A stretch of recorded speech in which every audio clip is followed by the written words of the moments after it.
Hi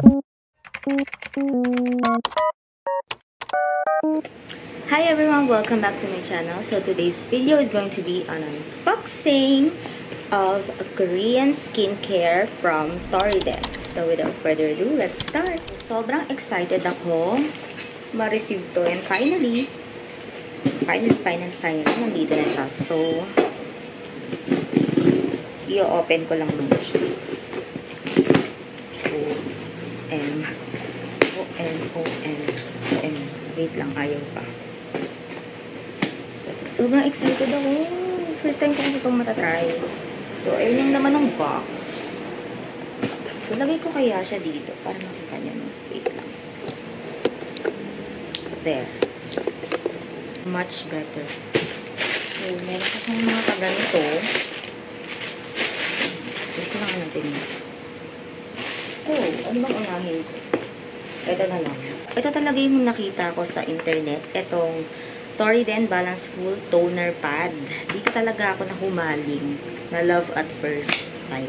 So, ayun. Pero ang ginawa ko kasi ngayon, talaga nagpalit ako ng brand. Talagang Toriden na muna yung itatry ko para, alam mo yun. So, ito yung itsura niya.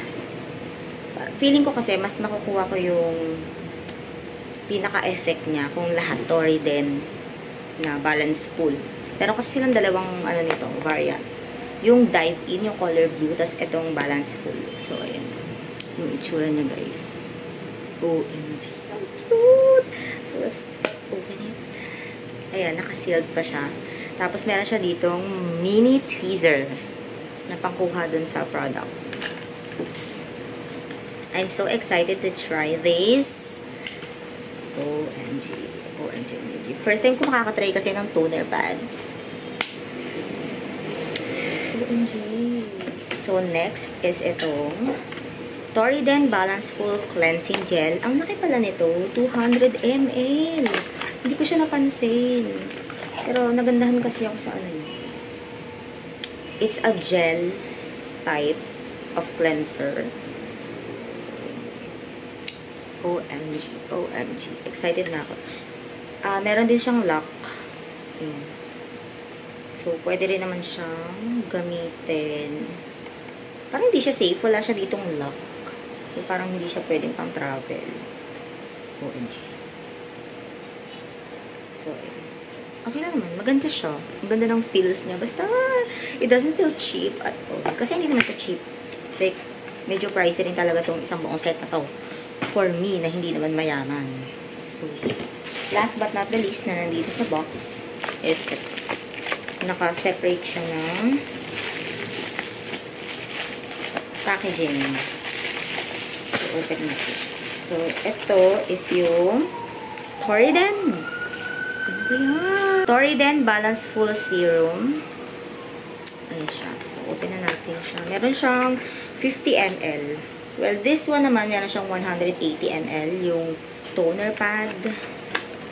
Dito rin ako excited sa serum na to. Look how beautiful that is. Ayaw mag-focus. At basta, ayan siya. Sobrang ganda, guys. Ayan. OMG. Kasi siya na nakatingin kasi ako sa screen. Kasi, talaga ang ganda. Hindi siya glass. Parang, siya, yung babasagin na plastic. Ganun. Yung feels niya. So, ang ganda. I'm so excited to try this. By the way, yung mga Toriden na balance full variant, meron siyang Centella Asiatica Extract. So, all of this nakalagay din sa product. Sa pinaka-product. May Centella Asiatica Extract. So, last but not the least na talaga, guys, is itong Toriden Balance Full Cream. So, I believe this is a moisturizer. So, meron siya ditong, ayan, applicator. So, ito yung itsura niya. Ayan. Okay. Ayan siya, guys. Ooh. OMG. Kaya lang yung applicator niya is, hindi siya kasya sa loob. Ayan. So, okay lang naman. Actually, hindi ako fan ng mga ganito na nasa tub. Kasi parang, it's unhygienic for me than dun sa mga nasa tube. Kasi syempre, kailangan mong i-wash lagi yung applicator bago mo siya gamitin. Or else, makakontaminate yung product sa loob. Pero, try ko na din kasi this is the first time of everything. Charot. Ano daw? Kung ano-ano lang sinabi. So, ayun lang naman siya. Hindi na rin ako bumili from their line ng sunscreen kasi meron pa ako. So, ito lang yung binili ko. Pang thumbnail.